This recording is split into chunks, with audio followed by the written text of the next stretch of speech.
It's 5 a.m. somewhere, so that means the garbage collectors are coming to take out the trash, but we won't throw you out. Welcome to Your Trash Pals podcast, coming to you live from the Nickelodeon factory where they make all the slime in big giant vats. And then we're gonna dump all the goop on everybody in this podcast by the end of the episode. Not me. No, not my pristine white walls. Everyone's getting slimed. That's how we do it. Every episode, it ends with us getting slimed. In this, a podcast about comics, art, culture, and whatever little bits of trash we found while picking through the garbage bin. I'm Van Notes. And I'm Wren. Wren, we have a very special guest today, but there is one important item of business before we let them out of the dungeon, our garbage dungeon, our Star Wars trash pit inside the Death Star. Oh, Lord. I think that's what we need to start calling it, something like that. I like that, yeah. Where all the discarded slime goes. What did you think of the film Sinister Squad? You're so funny. This is gonna make me sound like such like a weak little guy. I'm such like a weak little guy because I started watching it. I got like 20 minutes in and I was like, I can't do this. I cannot do this by myself. I don't know how you did it, so I'm giving friend of the show, Durs, aka Alex Groudens, and Veronica Agrawal, and a few other people to also watch it. I love that you aren't inviting me. Well, I am going to invite you. Well, look, I didn't know you wanted to watch it twice because I was like, look, I got to the part of the movie where they're like, and this is the big bad wolf and he was eating people in the zoo. And I was like, this is just some guy. This is just a guy. This is like, they didn't even make him that hairy. I was like, just so, and everything looks so sticky.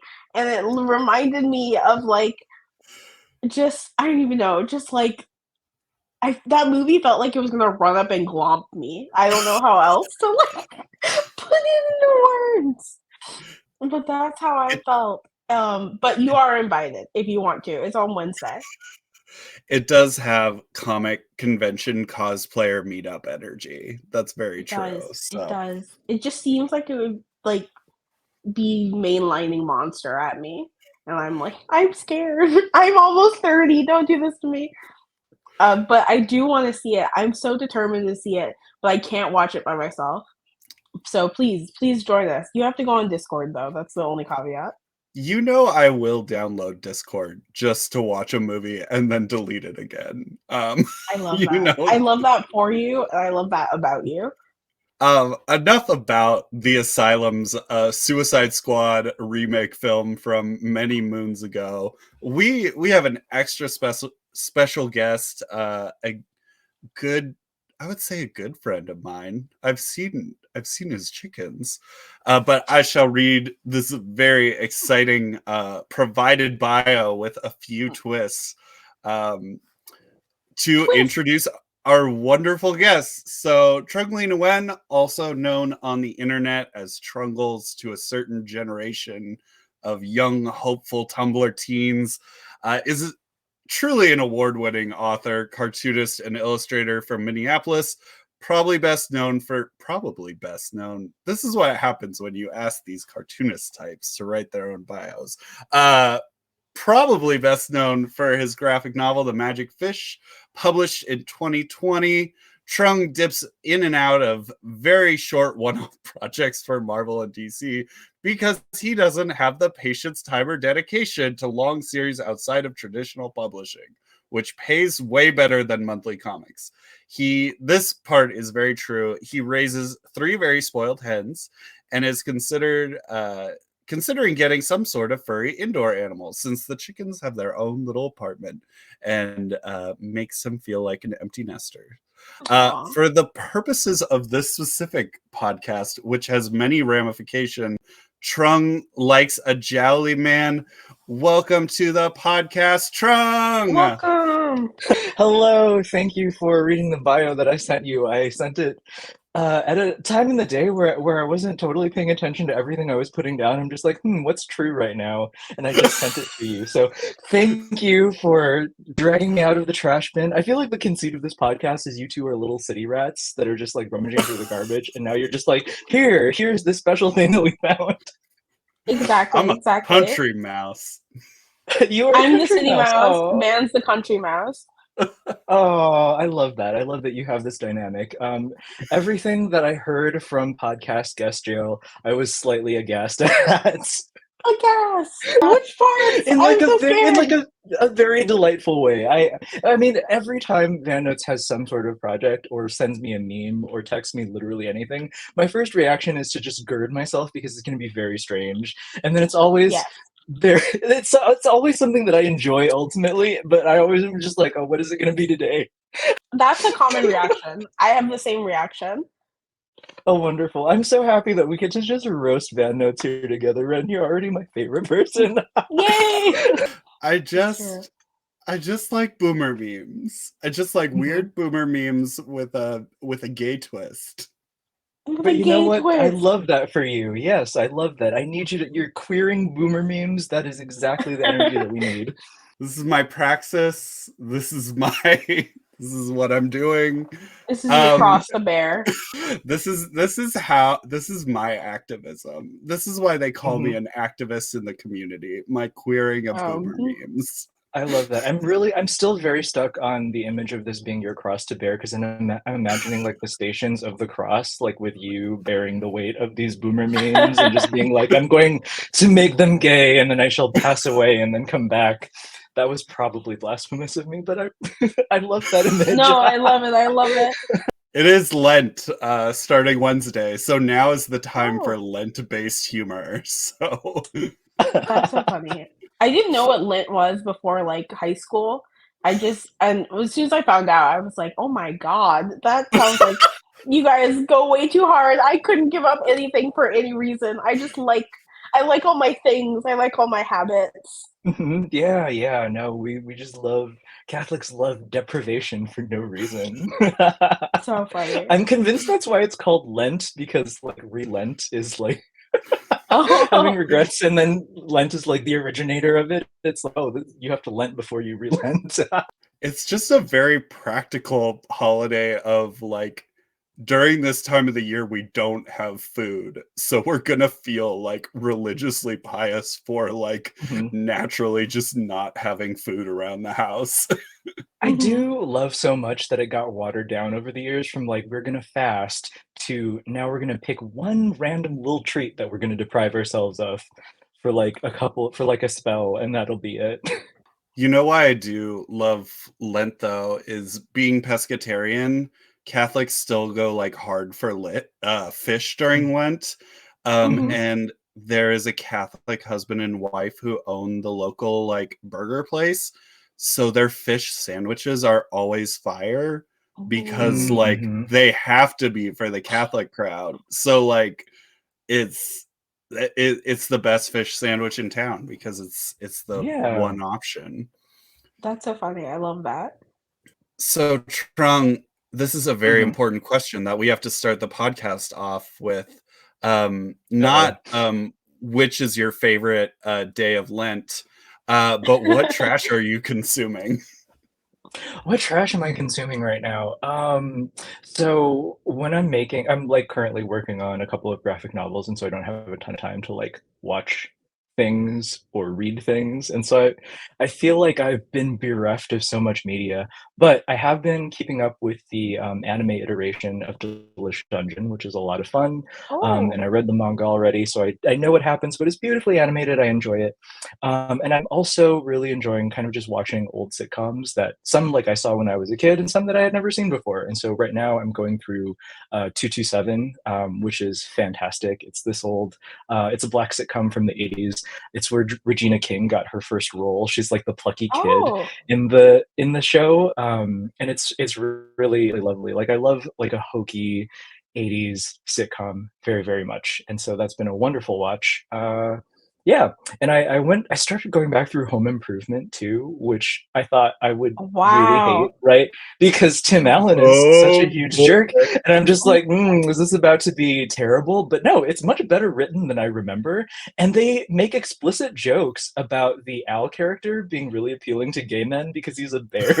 And I'm just like, wow, this is incredible. I just missed all of this when I was a kid. But yeah, no, it's been fun. That's beautiful. I Yeah, love that's all that. the trash that I've been consuming. What about Good you two? stuff. Do you have anything to tell me? I have to think. Oh, I just watched this really good video on The Bachelor by YouTuber Ashley Norton. Ooh, mhm, I've never so I watched one I tried to watch one season of The Bachelorette when there was a black bachelorette a few years ago, but mhm, I couldn't do it. It was really boring to me. I couldn't fall into it, but it seems like you have to, like, stick with it because there's, mhm. like, some really I learned about this I almost say character, but this guy who went on the show named Luke P, and his deviousness and his crimes against humanity, by Okay. being like, I don't wanna spoil it if you're at all interested in The Bachelor or The Bachelorette or in guys No, I named will Luke never P. watch well, maybe your listeners will, but I will never watch it, so you can tell me. I will, okay. So Luke P was like he was like the villain of the show, but The Bachelorette, like, had this, like, really strong, almost instant connection with him. And Mm, so she kept him around and he was like lying and scheming. And one of the guys was like, the worst part about this is like, you're only 5'8", like, you're just like this little guy who's, I'm like, 5'8"'s a little guy? Like, oh my gosh. That's like a, almost a foot taller than I am. So oh my I goodness. just all about it. I'm like, I really was like, "Oh my gosh, I can't believe I have to get into The Bachelor for this level of drama, for all this pettiness." I love when reality TV has deep lore, and of course, like, The Bachelor Oh, has been yes. on for so long that it has deep lore that I will never understand. I love, like, trash reality television shows too, but I can't watch any of the Mhm. ones that are structured like a game. Like, I can't do that. I like, a Yeah. semi-scripted, people being messy with each other, like, soap opera kind of reality Mhm, mhm. television Me too, show. me too. Can't do the games. Yeah, their games are tougher. I'm a big, I used to love Bad Girls Club when it was on, huge Bad Girls Club fan, Bad Girls Club till I die. I loved any of the Real Housewives. Like, Chase and I were Mhm. friends before the Real Housewives of Potomac came on, but I feel like our friendship really ramped up because I'm from Maryland originally, and anytime Van would text me, like, but while he was watching the Real Housewives of the Potomac, he'd be like, "Is this near you? Like, do you live there? Do you know these people?" And my answers would always be like, Do you "Kind of, know a these little bit." people? I don't, but my parents do. Oh, amazing. Wow, wow. It is my country ways that I assume people do know each other if they come from the same geographic place. Mhm. Yeah, I mean, So if you come funny. from a city where, like, most of you know each other, you're gonna assume that everybody else comes from places where they know people in their community too. Yeah. I It just assumed happened to be really coincidental that, like, my parents knew some of the Potomac people. Because in any other Maryland-based reality TV show, I'm like, "I don't know who these people are. I have no Mhm. idea who they are. I've never heard of them. I'll never meet them. Maryland is too big of a state. don't know them from the crabs. I don't know them from the crabs." How weird would it be to, like, have a really strong, kind of, like, knowledge or connection to, like, socially any of the Real Housewives to, like, turn on TV and it's like, Right? "Ooh, my auntie is being messy on Yeah, TV." Right?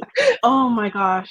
my It's too much. godmother is talking about her sex life like a Mhm. lot. Like I can't. I couldn't do it. Mhm. Mhm. I when I was younger, I wanted to be on The Real World, um, but I'm so glad that I grew out of that because I don't want anybody to know that much of my business or Mhm. anything like that. I'm scared for my parents' sake. They can't know my dark deeds. What But what about you, about you, Van? man? What's I your was like, trash? speaking of dark deeds. Yeah, exactly. I have been I finished the second volume of Ghost in the Shell. the manga by Masamune Shirow, and it I truly love those. is the most self-indulgent comic I think I've ever read. It is just like a guy being like, I want to draw oiled up titty ladies while Mhm. explaining the niche mechanics of the submarine that doesn't exist. Hell And yeah. then narrate the entirety of like a cyber attack, which could be very interesting in a comics medium, but it is so niche and so specific. And then a lot of it is just like conjecture based, where he's like, I don't know if this could happen, but it's happening right now. Mhm. It's like, I it's love his comics so much because they're all like that, where it's like, oh, like here are like oily tittied, like just like slicked up ladies doing like action girl shit. And then he'll have some wild metaphysical or science fiction thing in the liner notes in really tiny print that you have to read. And you're just like, all of this is completely made up, but it feels so serious. But also, his comedic chops in those comics are incredible. Like, I had only ever absorbed like Ghost in the Shell pop culture stuff from the Mhm. Aether in such a way that like was removed from the comic, and so I always thought it was like this very grimdark like action kind of saga, but no, it's an action comedy largely in the manga, which I enjoyed so much more than all the Yeah. other media. I love Standalone Complex, but it's like very different. The like Ghost in the Shell, the movie, and Standalone Complex are like so different than the actual manga. I love Appleseed, Mm, like far and away above the rest of his work. But yeah, I finally read through. I have the big thick collection of mhm, all the Ghost in the Shell, and I finally got myself through the like, it was like I had to devote myself to it like an arcane tome, like for several nights in a row of just being like, all I know is now Ghost in the Shell. That's all that exists. I'm now in this strange blueprint of humanity. He loves fascism so much. Like his oh ideal yeah, he's world got a huge is the boner police for state. fascism. Mhm. He yeah. You should read Orion, which I Oh loved. It's yeah. sort of, I think he did it before Ghost in the Shell. If you haven't read it, if you have, you should just reread it because it's so much fun.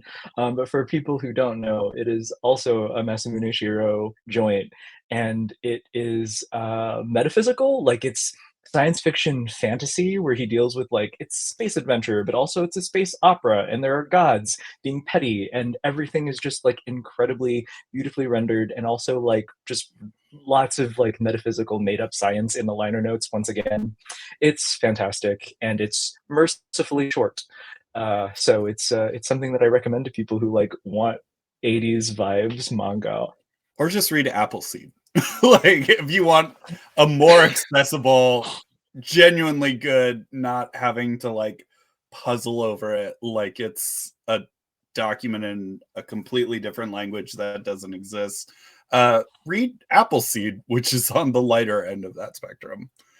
I'm figuring out that you and I read comics very differently because I Oh, love all of the like super extra stuff that he puts in there because I don't read them until way later, right? I'll like read the main story, right? All the characters talking to each other. And if I don't understand something, then I'll go through the liner notes, and it's mostly just nonsense that I don't care to actually know. And I've never learned my lesson. I will always read like that, but I never read those on the first go. And you seem to be a reader who reads every word on the page, and I am not that.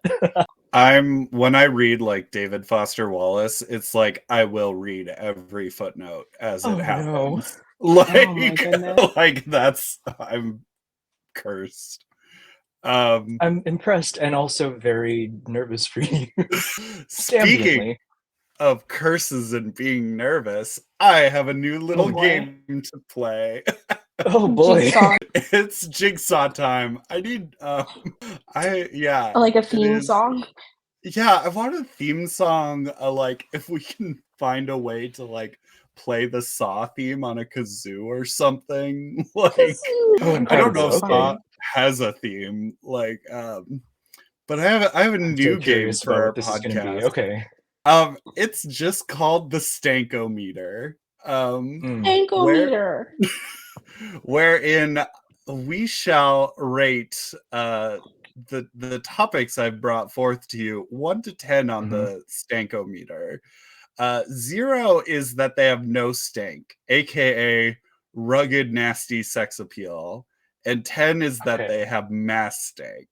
And so, in honor of Trung, a beloved lover of mascots of food brands, I've collected a list of beloved mascots for food brands, mostly compiled from characters who also appeared in the film Food Fight as a guide. Okay. I've And never seen this. we shall rank their stankiness. Their Okay. like I said, their Genguro Tagame esque musk and sexual appeal. So Okay, so 0 stank means yes, totally go put it in, and high stank and 10 is like it's a no-go at all, like eternal bonus. no, Is it the opposite? zero is like they are squeaky clean. Like I Okay. feel nothing towards them. 10 is like Okay. Oh my 10 is goodness. like it's 10 a is like, it's I regret to inform you, but I have yes. I am Yes. moved, but okay, now I get you. Okay, all right. Yes, it's like you made out with that person in the bar and you're embarrassed to go back to your friends. Okay. Well, this might be difficult for me because that has literally never happened. I've never been embarrassed to tell people about who I've made out with at a bar. So let's go. I'm so curious to see how this goes. The first on our tour of the grocery store shelves is the Vlasic pickle stork. Okay. Do I need to Google this, or because I have no idea what the What? Velastic pickle stork looks like? You need to. Can you text it to me or something? Let's see. I don't even know how to spell this. This is a brand with which I'm completely unfamiliar. I've It's only Oh. sexually harassed one brand mascot between the years of like 2016 and 2018, and Van will never let me live this down. That's so funny. I'm pretty it was sure I've heard of some of these drawings. Okay. Let's see. The Vlasic pickle stork. Okay. I'm looking at him now, and he kind of has like jovial uncle vibes, you know? Like he's got a kind of gently avuncular. I don't know that I would find him to be like sexually appealing. I don't know that he has that kind of like charisma that makes me want to suggest potentially illegal things if he was my coworker, um but he's not without his charms. I don't know that like I feel like my stank meter on him would be like a 2 or a 3 where I'm like I feel like the age gap. I mean, I'm at an age now where the age gap is no longer a huge deal, but I still feel like it would be a little weird. Like he looks a little old for me. So yeah. So I would put him at like a 2 or 3 where I'm like, you know what? I totally would make out with you. I would tell people about it. I wouldn't feel regret necessarily, but maybe a couple years down the line, I would have reservations about it. Who knows? So funny. I think I would have to put him at an absolute 1 or 0. As like a reformed furry, there's something about birds where I'm like, that just seems too pointy, too angular in the face. It just seems But then too you'd have to dangerous. you would simply have to get a little creative, right? Like you could just put the like Creative! one of those little like what are those like ones of like the sharp horns of different animals. You could just put Oh, that so funny, on so his funny. beak. That's so funny. Oh my goodness. I have no problem with horns.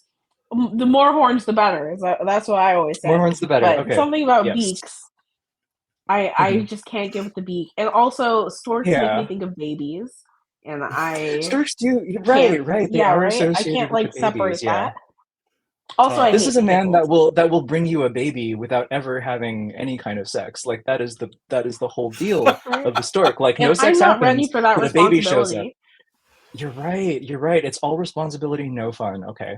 Yeah. Mhm. We would have so low stank meter for us. Yeah, I'm at a 2, a solid 2. There's only a little. He's a very clean fellow, a very clean Mhm. cut older gentleman. The only Yeah. Like It's like a milkman. his only Yeah, stank is the he has like a pickles. little milkman cap, yeah. Yeah, truly. Yeah. The dirtiest thing about him is literally the suggestiveness of the literal produce that he's hawking, Yeah. Exactly. which is not He's even not his even fault. like a It's Ren just his Fair. job. A Ren Fair. Yeah, not A even like a fair for Ren Fair me? pickle guy. Very funny. Is there something about Ren Fair pickle guys that I need to know about? I've never been to a Ren Fair. Neither have Oh, if you I go know they to have like turkey leg. yeah, the Yeah, Minnesota Ren I like Fair. giant mutton. It just seems like a very like this is a white people activity that I've never actually That's very delved funny. into. Right? Like I just, I'm like this is you all LARP like this. It's fine. I'll do my own thing.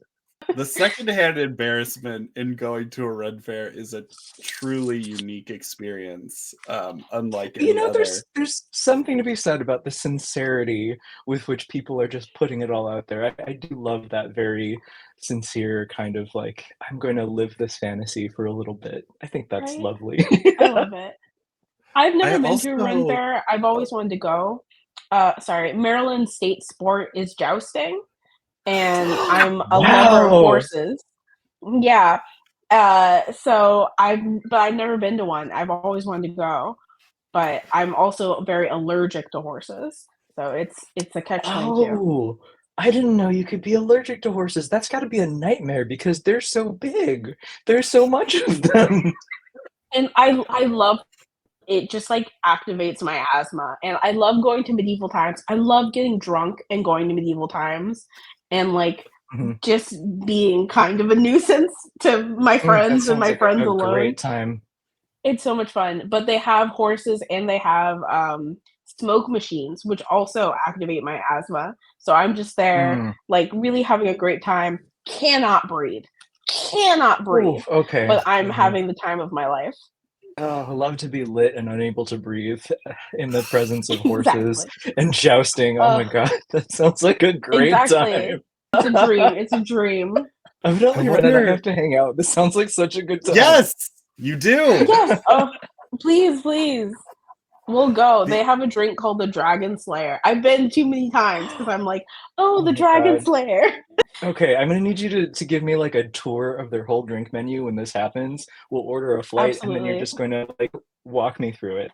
Oh, I can't wait. Oh, I'm happy to. I'm more than happy to. I'm so worried. This entire time I've been thinking about how I haven't been to a Ren Fair since the Me Too movement, and I'm worried that the Me Too movement might have killed my favorite thing about the Ren Fair, which was being like sexually harassed by the pickle sellers, like from the side of the like main Pickle walkways, seller. as they make like terrible sexual remarks about the size of their That's pickles. right. Okay, That's I've so just funny. realized that that you've just circled us back around because I asked what a pickle guy was. Like I didn't know anything about them, and then we just went on this whole tangent about how I'm supposed to now get drunk with Ren, and now you're like, let's dial it back. Let's talk about the pickle guy talking about his dick. Thank you very much for being the adult in the room. Yes, let me keep this conversation on track. We next up on the Stankometer Okay. is the Sun-Made Raisin Girl. Sun-Made Raisin Girl. That makes me immediately think of the California Raisin Guys, which are disgusting. They're high. Really, like the racist looking ones, like the minstrel show ones. Is that the one? Like the stop motion ass racist raisin dudes. Oh my god. Oh god. Terrible. I forgot all about them and just unlocked Mm-hmm. that memory. Yeah. Regret. Tens Okay. across the board. Okay, let's see. So the Sun-Made girl looks like too much of a trad wife. Like I feel like she would necessarily have to be like kind of middle in my Stankometer because if we do hook up, she's like a lot of strings will be attached. I'm going to like meet her family and then they're going to see my Asian face and try to kill me. Like that seems to be the vibe. Like I feel like the Sun-Made Raisin Girl like has like an Instagram where she takes a lot of like aesthetic autumn photos with like her coffee and her Uggs and her infinity scarves, you know, and her beanie. But now she's just in a little red bonnet. I kind of feel like though she's a freak in the sheets. I have to say she's Yeah. gonna be high on my Stankometer because for sure she's a tribe wife. For sure, it's like millennial humor, like on TikTok, if you know what I'm talking Mhm. about, adulting. Um, she definitely has all of these red flags, but I bet that she is crazy in the bed with raisins. I'm Mhm. obsessed. I love her. I would marry Oh, her. I'd wipe her up in the a second. experience would be raisin themed? Is that a part of it? The more I think about it, the more I hope not, because I'm like raisins are dry as hell. Right, right. I And don't. plus they get like really They're sticky. I feel like that would be like a health consideration. Like I feel like you would probably exactly, want, yeah, mhm. but I Yeah, I think don't I want would anybody fall in love getting with a her. yeast infection, least of all the sun-made raisin lady. I don't want her We to just want suffer her to for be her safe. stank. Yeah, because she's a trad wife. Please talk to her about safer sex. We have to like True. really, we have to make sure we have to safeguard her from at least the yeast infections. I think the thing that scares me the most about her is that she read 50 Shades of Grey and that sparked something in her. And that's what led her But on her path. but you know what? Sincerely, I feel like I don't hate that either, right? That's Like so funny. whatever problems people have with like 50 Shades of Grey, and I'm sure that there are plenty of very legitimate ones. I do love that like it sort of encouraged a generation of like older ladies to explore things that they have never really felt comfortable engaging with in public, right? And so I'm just like, Mhm. you all get it. You go on and explore, like have this wonderful opportunity. And they have like ways to do it. I actually watched the first two 50 Shades of Grey movies Oh, in theaters with a friend of mine, and almost all of the audience members were just like exclusively older couples.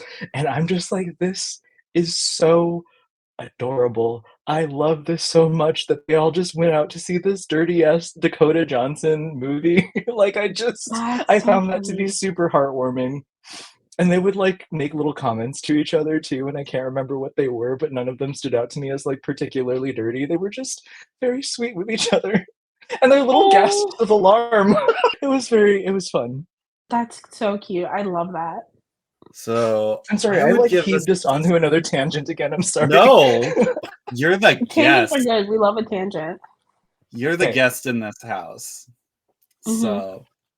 So, Sun-Made Raisin Girl, 5.5 on the Stankometer. Okay. 7. 7 and a diamond ring. Okay. Okay.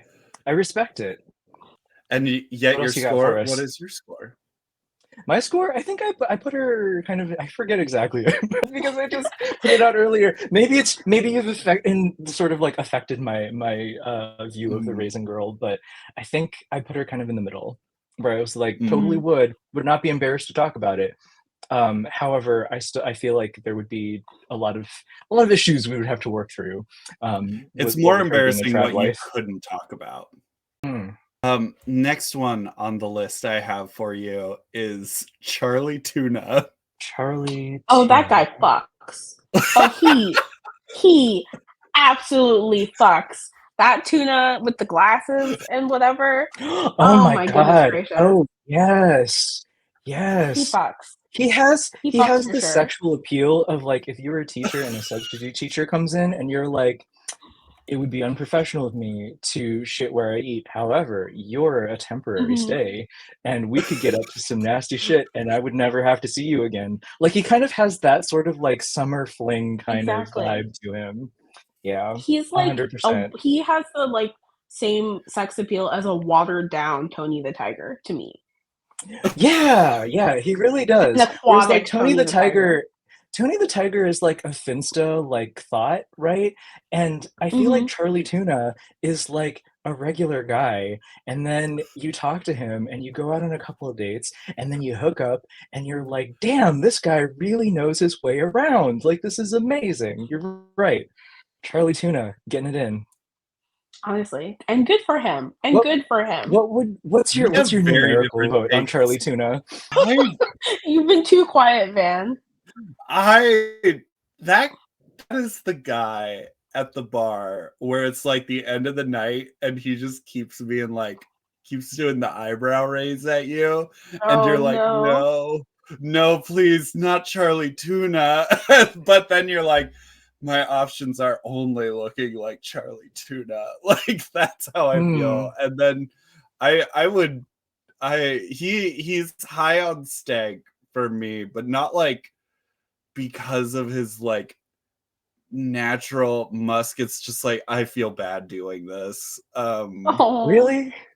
So he's probably You would want to like 7 boink the for me. ambergris out of Charlie Tuna? Like I feel like that would be a fun enough time. That's the No, truest he. Well, I mean, I have difficulty relating to this angle just because like I don't stay out at bars long enough to know what the dredges look like at the end of the night. Like I don't know how people behave at that point in the evening if they're still at the bar.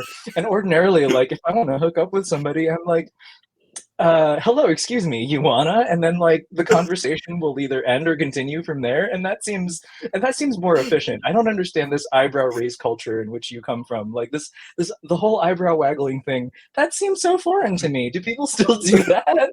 Do people so still funny. waggle their brows? Yeah, eyebrow waggling. I feel like the only person who does that is Jack Black. Jack Black. And 100% I would, you know. Oh, No, absolutely. Just a certain point at the night where like everybody's doing their scans like around the room, and it's just like, oh, who do you make eye contact with? And each time you're just like landing on Charlie Tuna, and it's like, oh. I feel like Charlie Tuna would have been long out of there before the end of the night. I feel like Charlie Tuna knows when to leave a party. I don't think so. I think so.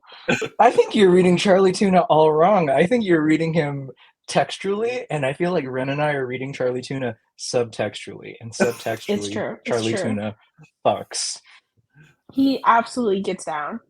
He seems like he'd have bongos, which is like not sexual, but just related. No, he definitely has like a weird instrument that he's not going to like. He's not the guitar guy at the party who's going to start strumming his guitar and everybody groans around the campfire. No, Charlie Tuna has like a little ukulele put away in the corner somewhere. Exactly. And after you hook up, you like look at it and you ask about it, and Charlie's like, I've been learning. And then Charlie Tuna will not volunteer it for you. He'll just let your curiosity take you where you need to go, and then maybe you get to hear the ukulele, but he's not going to like put that foot make forth, it a problem. you know? Yeah, he has a theremin. I don't want I believe it. I don't want that at all. He's That's fine. 7, More Charlie Tuna for it. us.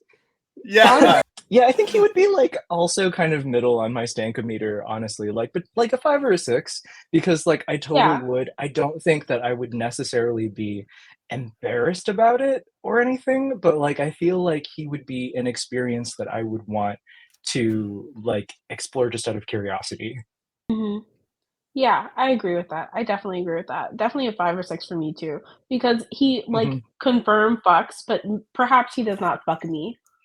Right, yeah. Oh, fair enough. He does have the vibe of, like a... What do you mean he doesn't fuck good? He's got so much swagger to him, Mr. Charlie Tuna. He's got riz. No, he doesn't. He does have high riz. Have you seen him? This is where y'all would be like at a party flirting with Charlie Tuna, and I would just be like coming up doing the lower back tap steer, like of just like no, like just trying to keep us safe. No, see, yeah, I feel like Charlie Tuna would not be there at the end of the night because Wren and I exist, and we like, and people like us are bagging the Charlie Tunas before it gets to the end of the evening. And if I remember correctly, be 8 o'clock, and I'm doing the lower back steer of just like, you're so funny. No, let's go get a drink. Let's. You're gonna have an enemies to lovers arc with Charlie Tuna. Oh heck no! I can't wait. I will write the yaoi. I will draw the smut. So funny. Well, you know, I told Wren this. This is not podcast canon yet, but I did my tarot reading with the deck you drew, by the way, which is nice. my go-to deck. But my reading was that I needed to be pursued rather than being the pursuer in my next relationship. And I agree. Okay. Let Charlie Tuna pursue you. Yeah. Take a dip in that little pool and just let him swim around behind you for a while. Exactly. He's a little guy. He's like that's so funny. I'm like, he's a shark, but no, he's obviously tuna. He's a tuna. That's my bad. That's my misunderstanding. He does I look a will little end bit like a on shark. my list was so long, but we will just end on this next one. Okay, did we go too deep? Were these supposed to go faster? Because I thought feel this like would be a little more rapid fire, but y'all want to really dig in. I didn't realize this. I was thinking like, oh, quick judge, boom, boom, boom. But y'all want to No, go. this is fun. Y'all want these to are do the deep fascinating. scoring. Okay. The last one is, of course, Chester Cheetah. Chester Cheetah. I like that you I just need have a to Google visual. him to make sure. He like Okay. definitely he in another life, in another universe, maybe if I were a completely different person, but I don't know. He just seems kind of like gross. But I don't know if it's like he's extremely high on the Stankometer for me because like he gives the vibes of like somebody where I'm like under the right circumstances, totally would definitely be embarrassed to talk about it, and he probably gave me an STI and didn't tell me. Like that's the vibe of Chester Cheetah. Agree. Hard agree. Yeah, he's clearly someone where everyone is like, we're sex positive, but Chester Cheetah's body count is very high. Like when you like, right? Yeah, like he's very we're sex positive, but he's giving like old man. Like he's just too like. And Chester Cheetah is very much like. Go on.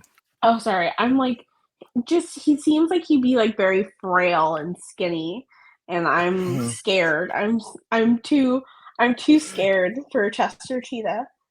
Yeah, no, he does look like he wouldn't like. I feel like he looks energetic, but like in his profile photos, but like you get in with him in person, and he's like having a problem climbing the stairs. Like he does look a little anemic.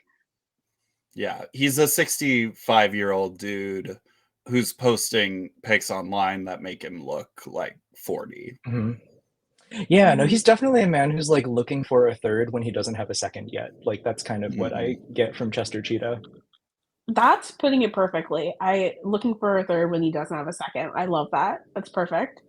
He does have that energy though of Wren. I sent you that video of like the Detroit Spinners and just how like their entire performance of singing the Rubber Band Man song. Oh, so funny. I was like, huh? What? Immediately my brain was like fidget spinner. But it's just a bunch of like old dudes like dancing really intensely on stage, like but like they're only dancing for like 4 minutes, and then once they get off stage they're just going to be drenched in sweat. And absolutely. Like, the only thing keeping them going is like cocaine. So cocaine. Oh no. That's Chester's. You're just like, oh look, it's a whole cave of cocaine bears. A whole cave. That's very funny. Thus poor Chester. Concludes this installment of another one of my little Saw games, and I think I lost this time. That's good. I don't think there are winners and losers in this game. I think we all understand each other better. I'm glad Dan lost. The Charlie Tuna of it all that did me in. What was the moment where you realized this game was maybe a mistake? It really was Charlie Tuna. It was like the point in the Saw movie where Saw's like, oh, they really will go to any lengths to get out of my little game. Like, so funny. Mr. Saw. I don't think we were trying to get out. I feel like this was a situation where we were both like, you were stuck here with us, actually. We were the monsters all along. Exactly. I still feel like we were very measured and fair with our assessments of each of these mascots. Do you want to hear the alternate list? Only. Oh yeah. Oh yeah, tell me about the rest of the list. Yeah. There really was only 3 more. Do you want to let's rapid fire and do score only? Okay. Okay. Mr. Clean. 10 out of 10. Yeah, 10 out of 10. 0 stanky for me. He is 100%. Well, because he's clean clean. guy. He's Oh, I can clean. see. He's you bring him home to the family, in my opinion. Yeah, but I feel like I would be like I would get Mr. Clean dirty. I'm sorry, we're rapid firing this. Let's go. So funny. Mrs. Buttersworth. Oh, I love her. 8 actually. 8. 7. And then of course Mr. Peanut. 10. I don't know. I would have to say 5. I'm really not sure. I think he's a wild card. Anywhere from 1 to 10, and you don't know, and that's the dangerous part. Yeah, and he was recently reborn. Yeah, I have mixed feelings about that. Mixed nuts, mixed feelings. Well, that was all the alternates. We could have gone on another 30 minutes, though, I think, on those alone. But Trung, we've brought you in here as a guest expert, as a guest expert. And when we tried to narrow down the topic that you wanted to come onto the podcast to talk about, you, rather than narrowing the topic, you continuously broadened it to the point where our trash is every romantic comedy ever. Okay. It is not every romantic comedy ever. I promise I will condense this. Give me a time limit. I will try to stick to it. That's the most dangerous part of the game. There's no time limit. Okay, fine. I will try my best to be respectful of whatever human hours I imagine that you two keep. I guess you brought me here to talk about rom-coms, which I love. I'm by no means an expert on rom-coms. I just happen to really love them because I grew up kind of watching them because they seemed safe. I wasn't allowed to watch a lot of like movies and pop culture stuff, but because I'm like a first gen immigrant, like I immigrated with my parents, there was a lot about American popular culture that I just wanted to like figure out. And so I ended up watching a lot of these movies kind of anthropologically, right? And now as an adult and I'm rewatching them, I can sort of contextualize them in ways that I didn't have the tools to understand when I was a kid. And so I still love all these movies, just like in totally different ways, because a lot of them are real problematic with a capital P, and we'll go through the reasons why. And please let me know if you have any questions, because if you let me, I will monologue at you for the next hour, and I don't think people want that. So no, we love it. We love it. However you want to give it. Okay. What I do want to know, Wren, what's your relationship to romantic comedies? That's tough. So when I was young, I have a sister who's 12 years older, and I grew up like just doing whatever she did at like way too young of an age. Like she would watch Friends, I would watch Friends. She would watch Laguna Beach, I would watch Laguna Beach. But she'd be like 16 and I would be 3.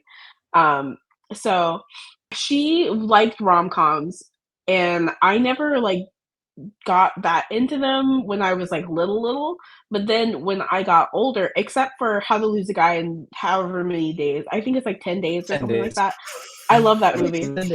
That's a Simpsons like title for that movie. How to Lose a Guy in however many days. But when I was like a teenager, I was a big in-log, like not like other girls girl. So I was like, romance is for girls, and I want to, I don't know, monster truck, dirt, whatever I thought was the opposite of a rom-com. But now I'm trying to like get into them, and not really get into them. I'm trying to like open myself up to them. But I found that they make me like profoundly embarrassed. I can't. Mm-hmm. They make me so like I actively blush, and I'm like, oh no, I have nothing to do with this film, but it's affecting me. It's cinema. Yeah. I think I never had this relationship with rom-coms literally just because of that anthropological angle, right? Because Mhm. every movie that I would watch, I became very fond of them eventually, and I realized it was because I was watching them and I would be like, "Ooh, I can't wait to watch my like white people nonsense shenanigans," because that's what a lot of them are. Rom-coms are so pervasively, like at least within the canon of American film, they're just overwhelmingly white. Like there are a lot of really fantastic kind of comedy dramas that are romantic, from like a lot of like black film creators, and we've very Mhm. recently gotten a lot of really fantastic Asian Americans and like kind of like Asian rom-coms just in general. I loved the what is it, Tap Build, To All the Boys I've Loved Before. That whole series is Oh, my jelly mhm. and my jam. So good, very well put together. Crazy Rich Asians was a lot of fun. Watered the book down to a Cinderella story, which I think was a smart choice because those books were very long and meandering for no reason, but enjoyable. Yeah, so I just yeah, Fire rom Island's coms I've great. always sort of watched. I have not seen Fire Island yet because Oh, I'm real picky about my Pride and Prejudice um, kind of like adaptations, and that's Ooh. one where I've heard like kind of mixed things about. So I'm oh, very curious really? about how that one's going to strike me. Yeah, yeah, Oh, I'm um, like, yeah. So I have to watch that. Have you not? Did you? Did you? I mean, you knew it was a Pride and Prejudice adaptation, right? yeah, yeah, and Yeah. it kind of references it to a certain extent, but I wouldn't Hmm. say it is like it's like how some stories are like Romeo and Juliet's, but like Hmm. it's not like a direct one to one, I don't think. So What movie it is Hmm. this? Oh, you know Fire the reason Island. why I have not Oh. seen Fire Island yet. I'm pretty sure is because of the phenomenon that Ren was describing earlier, where you get really embarrassed when you watch Mm, rom-coms. Because when I watched them earlier in my life, I never personalized them because I was like, these are heterosexual, like white people. Like this has nothing to do Mhm. with me. I could just like watch them like little animals in a zoo, and it's like this fat, like oh, that's so cute. Whereas like with Fire Island, I feel like it would be a little too close to my experience, and so I would like mhm. feel embarrassed by it, right? And so that's kind of why I've been hesitant to. But I really got to watch it. I absolutely need to. But yeah, I gave you like this very long list of rom coms that I just happen to love. These are only the movies that I have like saved on my phone for me to watch on airplanes. By the way, there are plenty more. So I gave you a list that was like Clueless, Moonstruck, Miss Pettigrew Lives for a Day, Mystic Pizza, Pretty in Pink, Some Kind of Wonderful, The Holiday, Some Like It Hot. The Princess Bride was in there too, but I don't know that Fun. that's strictly a rom com. But I kind of put it in that milieu. When Harry Met Sally, Joe versus the Volcano is not one that I've seen yet, but we're going to reference that later because we'll be talking about Tom Hanks a little bit. Sleepless in Seattle is one that I've seen and enjoyed relatively recently. I could not finish it all the way through the first time. While You Were Sleeping is kind of out of left field, but sort of also within that kind of flavor. And You've Got Mail is the one where I sort of want to end with a little bit. And I'm going to focus on the John Hughes ones and the Nora Ephron ones because all the other ones are fantastic. Those are the ones that I think are the most emblematic of these. They're like of their particular moments in time, and I love that about them. Which one do you want to like? Have you two ever seen like John Hughes movies, the like 1980s like No. teen rom coms? You Okay, know what? they're a That's a huge have you, blind spot Chase? for me. Mm-mm, Okay, mm-mm. they're not movies that I recommend because they're super racist and very rapey in parts. Mhm. 16 Candles is the one that a lot of people have a lot of issues with, rightly, because that's the one that's the most explicitly kind of racist and the most explicitly like everybody needs to get Me Too'd immediately.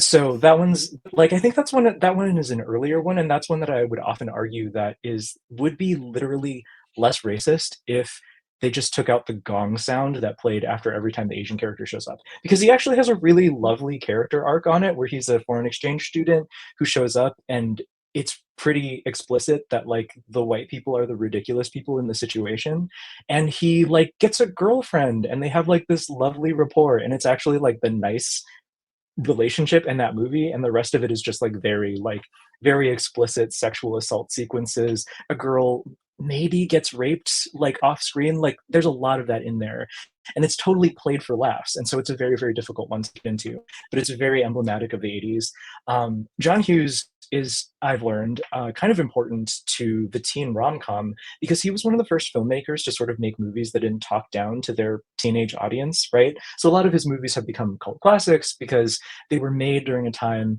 just after that moment in American history where teenagers had expendable income, where like they could get jobs and like have allowances and like take their little friends out and go to movies and stuff like that. And teen movies used to be all like very preachy. They used to all be about like don't smoke a doobie and don't get like pregnant. Like they were all very preachy. And the Can John you Hughes movies were cite just like can you cite the film where you quoted "Don't smoke a doobie" from? that wasn't a quote, that was just a vibe. But like just look for like some Mickey Rooney ass like teen rom-coms from like the before times. You'll find what I'm talking about. But yeah, so his movies were like kind of accessible in a way where they were like, oh, his characters have like issues that are personal to them and not about like moralizing to teenagers. And they could just like be dramatic and be messy people. And so they kind of felt a little bit like adults. And a part of that also was just like a lot of his characters were sort of the sieve for this very 1980s Reaganomics sort of perspective on the way that class and social dynamics were supposed to work. So they are absolutely fascinating. So the movies that I tend We to love focus on the Reaganomics most. on the pod. Oh yeah, Reaganomics, fantastic. We just love Reagan. Charlie Tuna lets it trickle down. Yeah. That's So so funny. I don't like that. I don't like that so at all. so the movies that I tend to focus on with John Hughes are Pretty in Pink and Some Kind of Wonderful, which are two movies. Pretty in Pink is much more famous. It came out in 1986, and Some Kind of Wonderful came out in 1987. They're both written, I think, by John Hughes, and they were both directed by Howard Deutsch, I believe. And they're the same movie. They are the exact same plot, but they're gender flipped. So Pretty in Pink Oh. is about a girl who, has a talent for sewing, but she comes from a really poor neighborhood and she goes to a school where a lot of like rich kids in Chicago go. And so it's about her falling in love with this rich guy and they develop this relationship. She has this friend named Ducky who's like got it real bad for her, but they're just platonic and he has a lot of like man painty, like friend zoney feelings. And in the original movie, he was supposed to end up with her at the end, but the audiences hated that, which I'm like, good on 1980s audience for rightly clocking that it was Yeah. real weird that like this guy who just kept harassing her because he was friends with her for a longer time, like gets to lay claim on her or whatever. And so they changed the ending so that she ends up with the guy that she's actually interested in the movie from the beginning. And the movie does this really fascinating thing where it makes it explicit. Like the characters talk about class in a way that is sort of reflected also in the 90s, where class is sort of like this theoretical, ephemeral thing, and it doesn't have anything to do with the material realities of the people who are living in it. So, like, you see a little bit of it, but they talk about it as though rich people can be an oppressed class because poor people resent them and can be mean to them, right? Like, that's the extent of the social politics of the 80s at the time. And so it's very like, oh, poor rich kids, the poor kids don't like you because you have all these resources and you don't understand why. They can't just not be poor. Like it's that sort of thing. And It's also the love interest character. it's often also in like movies of like the 80s and 90s where class is purely depicted through like aesthetic.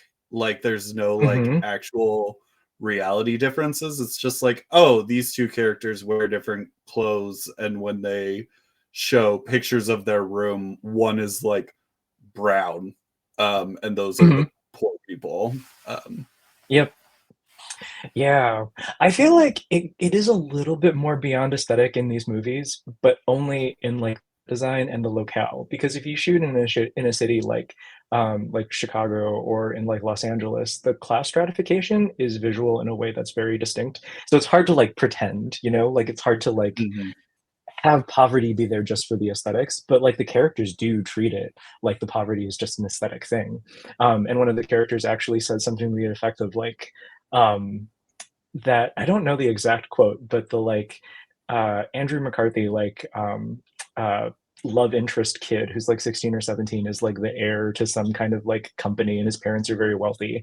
And he says something like princes and kings have like been replaced with like CEOs and like business people, like something to that effect, which is like saying the quiet part out loud in terms of Reaganomics, right? In terms of like the social inclinations of the 1980s to think of wealthy people as royalty, and that's kind of always what rich people have believed about themselves, is that they're entitled by divine right, because it's sort of like that prosperity gospel stuff too, where it's like, oh, you're rich because God believes that you should be wealthy, and so they think of themselves as kings. And the character just like straight up says that in this movie, and I'm just like, that is fascinating. So Some Kind of Wonderful is the exact same plot, but gender flipped, and so it's about this poor kid who has, instead of a talent for sewing like the Molly Ringwald character did in Pretty in Pink, he has a talent for working with cars because he's a guy. But he falls in love with a rich girl, and in this version, they actually stick to the subplot of the best friend character actually ending up with the main character at the end, because he takes the rich girl out on a date, and then they find out that they're like not quite right for each other, and then he ends up with Mary Masterson character who's named Watts. Also, all of the characters in Some Kind of Wonderful are named after, or are sort of in reference to the Rolling Stones. Like the main character's name is Keith, after Keith Richards. The best friend character is named after Charlie Watts. Her name is Watts. I believe it's a nickname, but everyone calls her Watts in the movie. And the rich girl that he falls in love with is Amanda Jones, named after Miss Amanda Jones, that song. So it's like a weird little we're rock and roll guys, like boomers making media for Gen Xers. Yeah. So it's that sort of thing.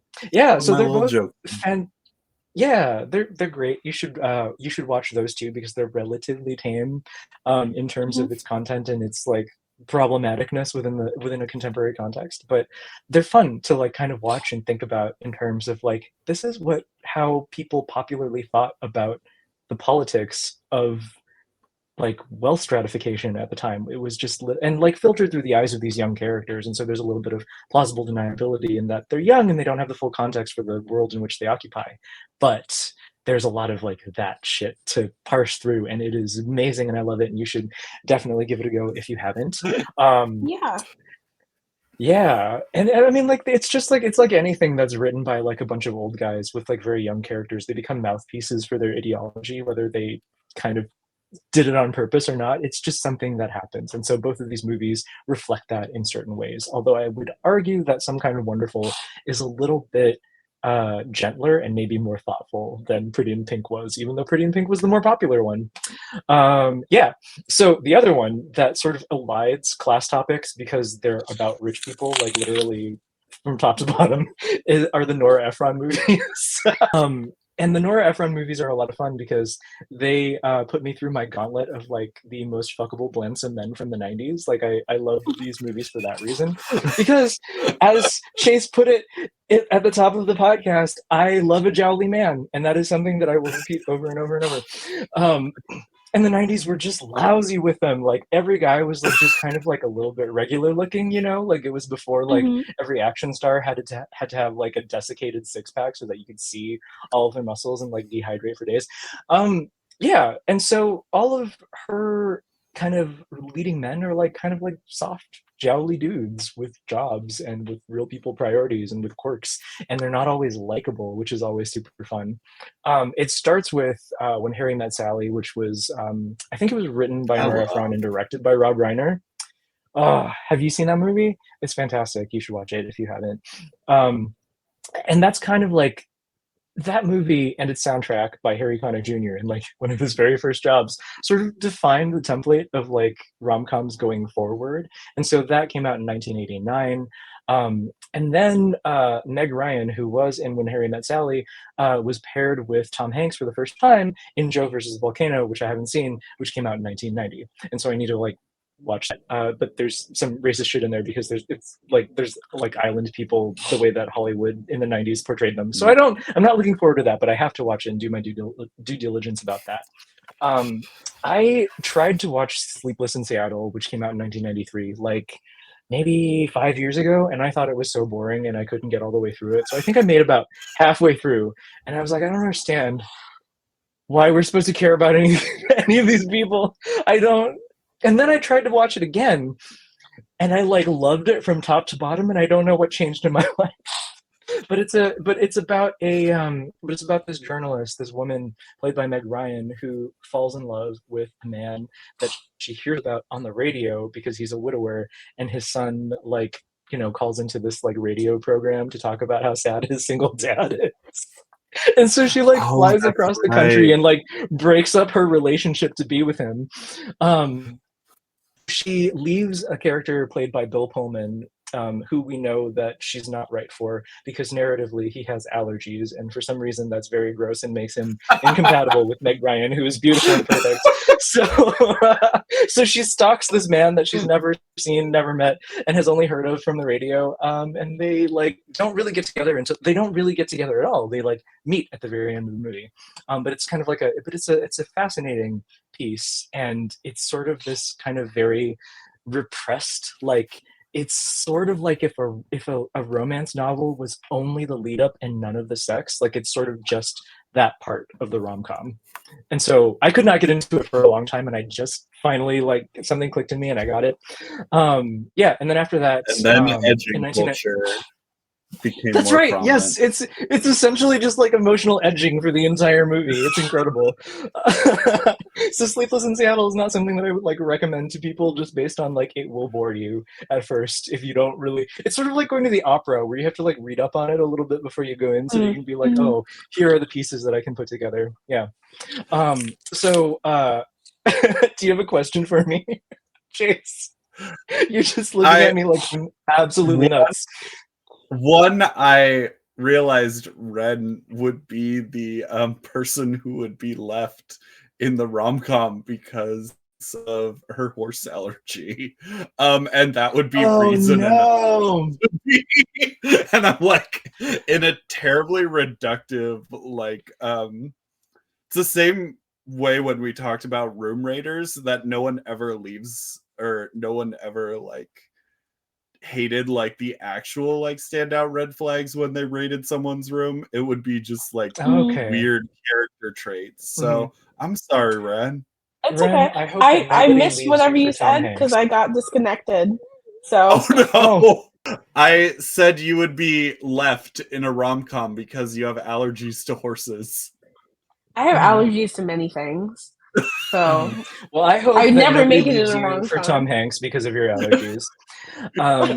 Yeah. So that would be the first time that I see Meg Ryan like leaving some guy for Tom Hanks in a movie. I'll bring up. So this is not a Nora Ephron movie. While You Were Sleeping came out in 1995, and that's with Sandra Bullock. And Peter Gallagher is in the movie, and Bill Pullman is the love interest character. So there are kind of like two love interest characters. Spoilers: one of them is comatose for almost the entire movie, and she falls in love with his brother. That's very But funny. it's very, very good. It's a fantastic fucking movie, and I hope that more people watch it. It's a charmer. But Bill Pullman is also in that movie at his like jowly '90s Blansom man best. I've described him. I sent you the comic, but I always describe Bill Pullman in the '90s as like being so Blansom that it's erotic.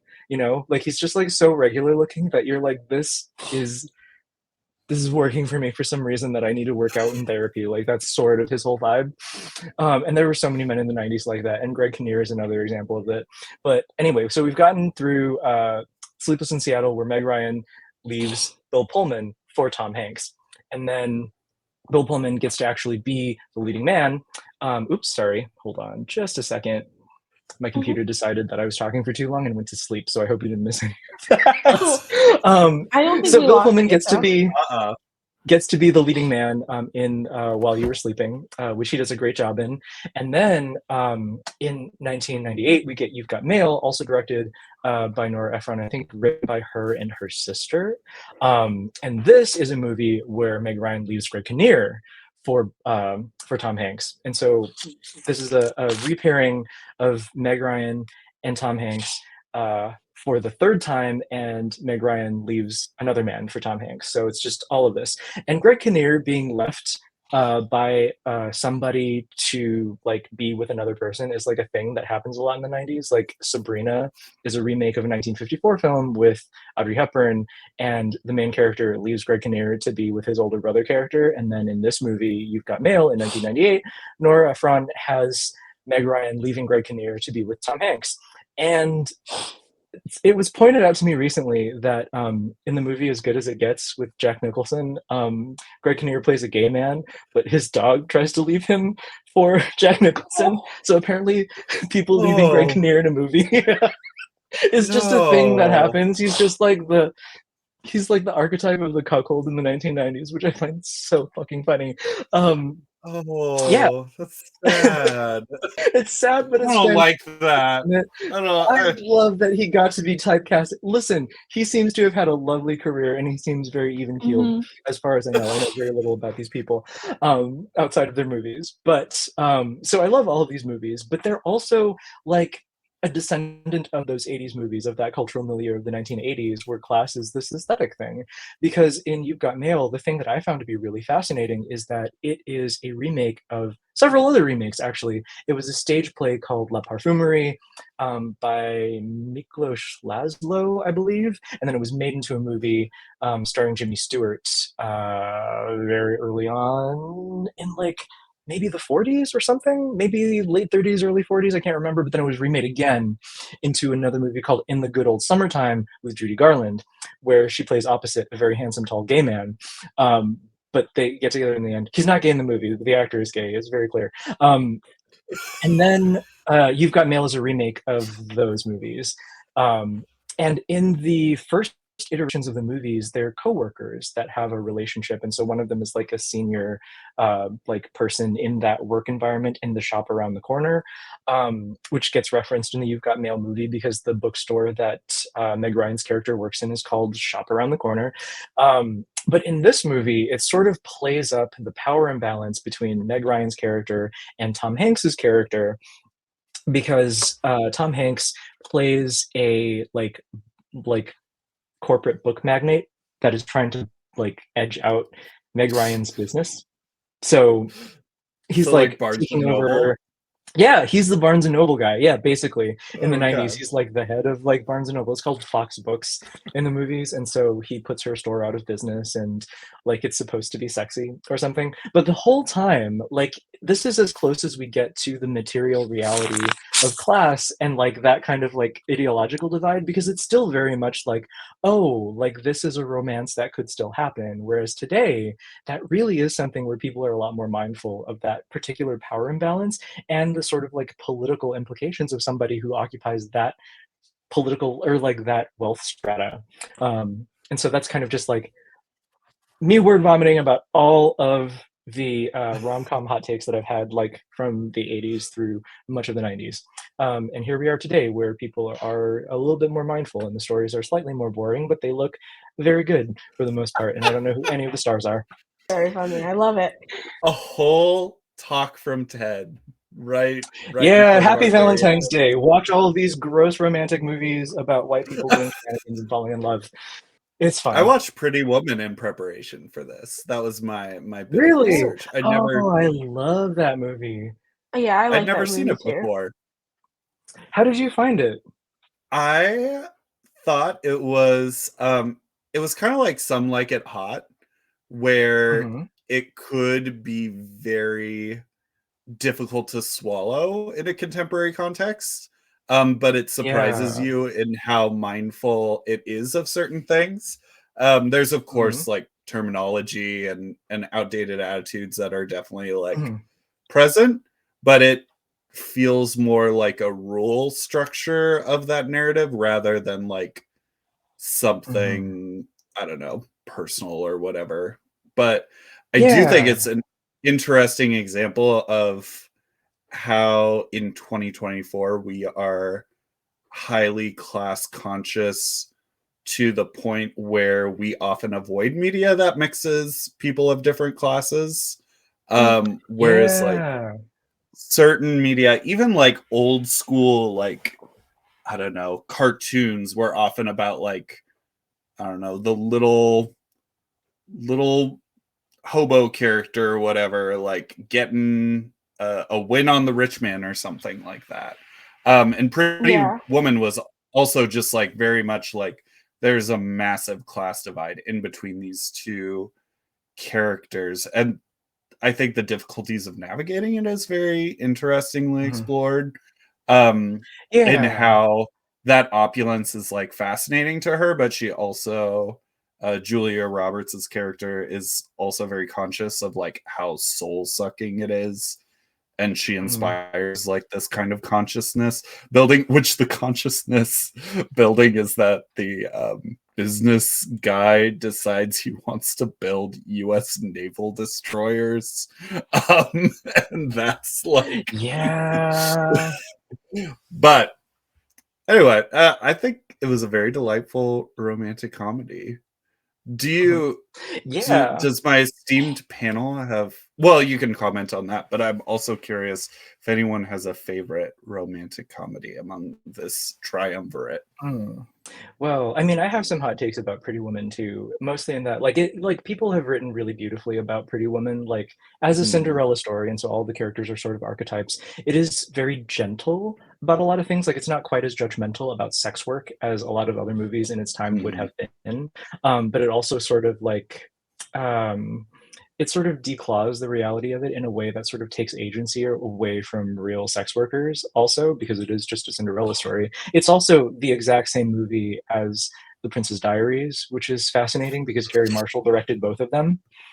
And they're both distributed by Disney because I think it was Pretty Woman was through Buena Vista Home Entertainment, and so they're the same movie. Like he made the same movie twice, except like he made one for teens and he made one for adults, and one was Julia Roberts and one was Anne Hathaway. And so Pretty Woman and Gary Marshall and The Princess Diaries are both fascinating to me in that particular way, where they're both movies about women, or like I guess girls who navigate social strata in this like really outlandish lottery type of way, and they're both Cinderella stories in that way, because there's like the makeover scene. There's always the like class revenge scene that she has where somebody gets the comeuppance. It's kind of fascinating that those are the tropes that get repeated in those movies for sure. Yeah. I'm trying to think. I'm trying to think, like, the closest thing I have to a favorite rom-com is the movie They Came Together, Oh which my is gosh, like, yeah. The Amy Poehler yeah, movie.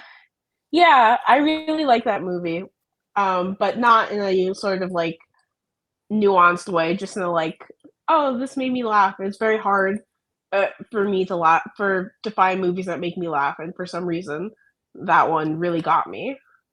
Yeah, it was sort of a send up a lot of those comedies, which I think I think it was done lovingly.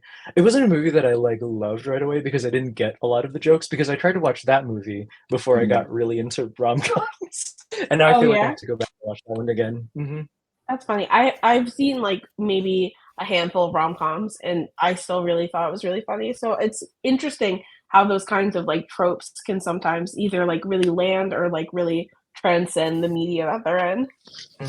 What about you, Van? I'm trying to think. I do enjoy like Fire Island is actually, as far as like recent romantic comedies, definitely like one of my favorites. Just the humor and sensibility is like very on my really hits for me. Really slaps, as the youth would say. Some like it Some Like It Hot is also definitely like one of my favorite movies of all time. But I don't That's a know if I would fantastic call it a movie. rom-com necessarily. Like it doesn't It's more of a farce, isn't it? yeah, it's very they move around so much for a rom-com. For Yeah. like they they do a lot of things for a rom-com. The Mhm. emotional melodrama isn't the stakes isn't so much in the melodrama of their emotions, it's kind of in their physical like circumstances, which I think shifts Yeah. the nature of a rom-com. That is a fascinating take, because I think Some Like It Hot existed in an era where the movies that came just before it, the like screwball comedies, had to be very like Mhm. physical in the comedy because they couldn't be explicit about the sex. And so they had to put all that frenetic energy somewhere else in the movie. So I think it's really kind of astute that you've noticed that about that movie. I think, and this is a very like prototypical like rom-com, but if you ever watch like His Girl Friday, um Mhm. which is like a 1940s movie, and I couldn't even tell you what the plot is to it. Involves someone like, I don't know, there's money, newspaper, yada yada yada. But you aren't watching it for no that. nonsense newspaper man. Yeah, you're watching it for the dialogue, like purely for the dialogue and the like verbal sparring. Anyway, they talk faster than I did when I was just talking about rom-coms 5 minutes ago. They're just like, yeah, see, and then just like jab, jab, jab, jab, jab. Yeah. Oh, that is a really fun one. I think actually my favorite one at the moment is probably Gentlemen Prefer Blondes, which is a 1954 movie based off of a novel by I think is it Anita Luce? Yeah, it's by it's like a serialized chapter book that came out in the like 1920s that is very different from the movie, and the movie does a really fantastic job of kind of like adapting it to be in the 1950s, but also like keep the sensibilities of the characters. It's good. Yeah, it's got that famous Diamonds Are a Girl's Best Friend musical number that everybody references, but like more people need to watch the rest of the movie because the rest of the movie is even better than that sequence. You don't gotta watch other movies, just watch Moulin Rouge. It has all the other movies in it. Oh God.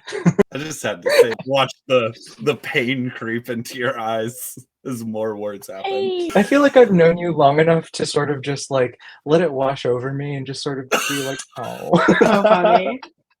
Oh, I feel bad now. This too shall pass. No, that's what I imagine other people are just like, this is really bad right now, but it will get better. We'll never change. Well, thank you, Trung, for giving us like an exhaustive rundown, the most in-depth conversation we've probably ever had. We have been schooled, we have been learned. Everyone can use this as they're navigating V-Day. As one of the people I know who is in a loving, wonderful relationship, do you have love and Valentine's Day and romantic comedy advice for me and Wren, two singles on the prowl, constantly talking about what's happening in our terrible lives?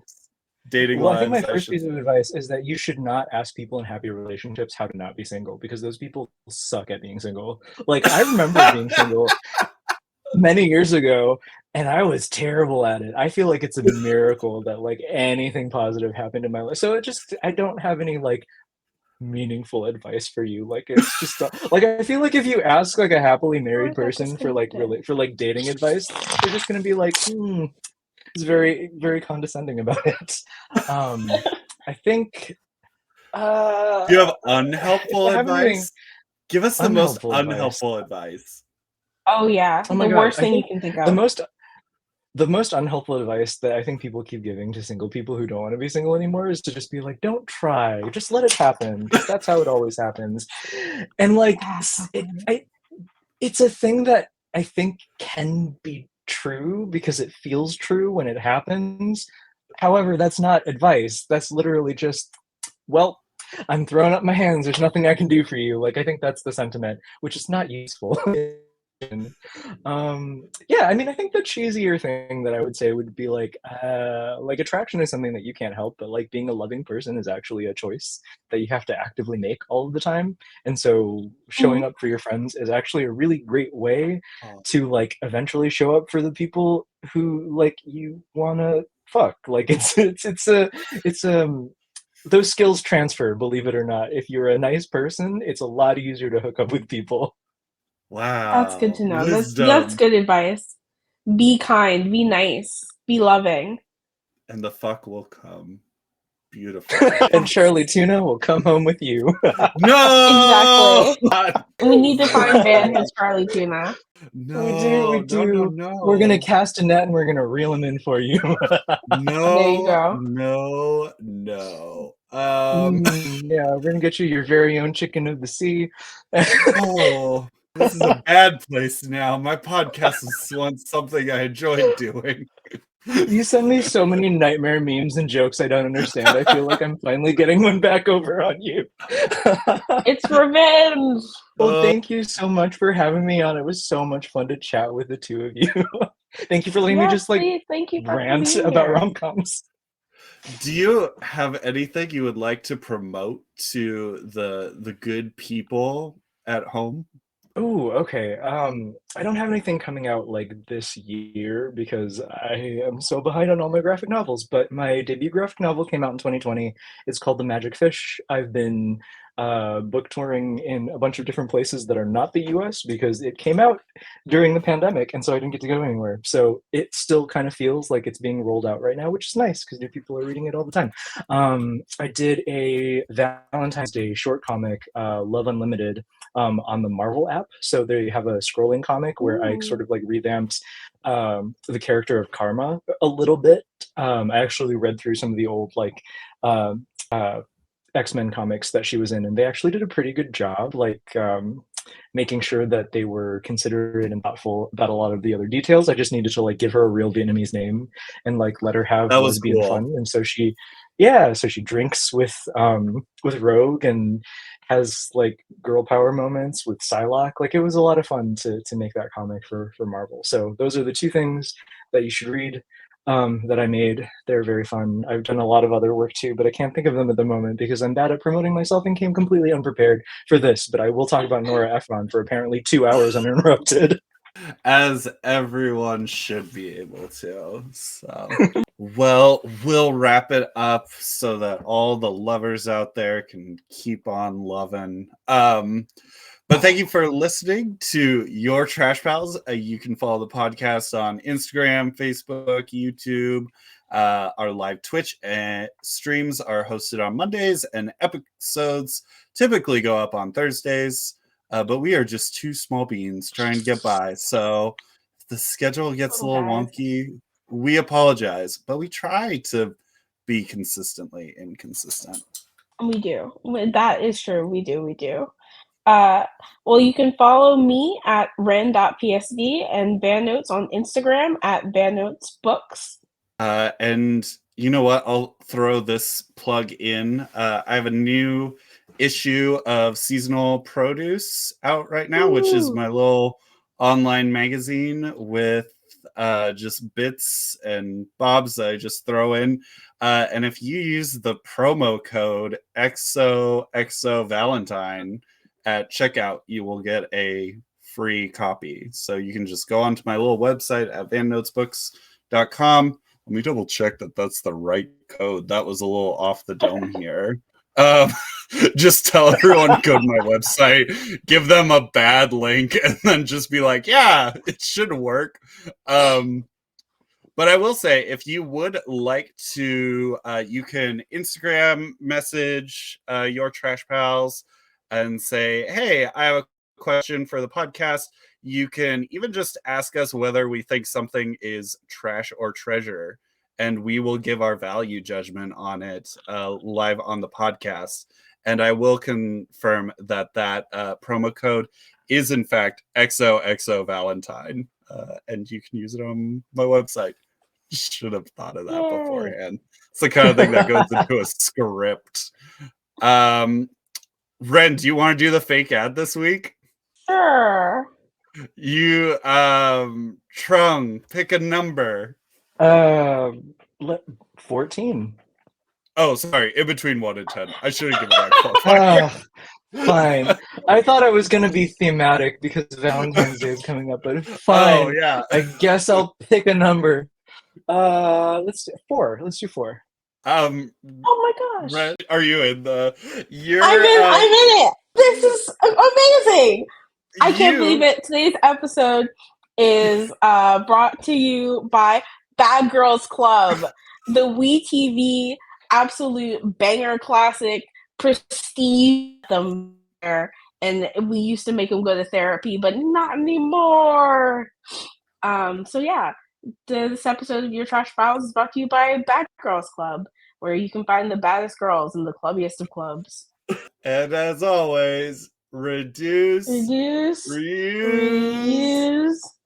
and and recycle. recycle. Yay!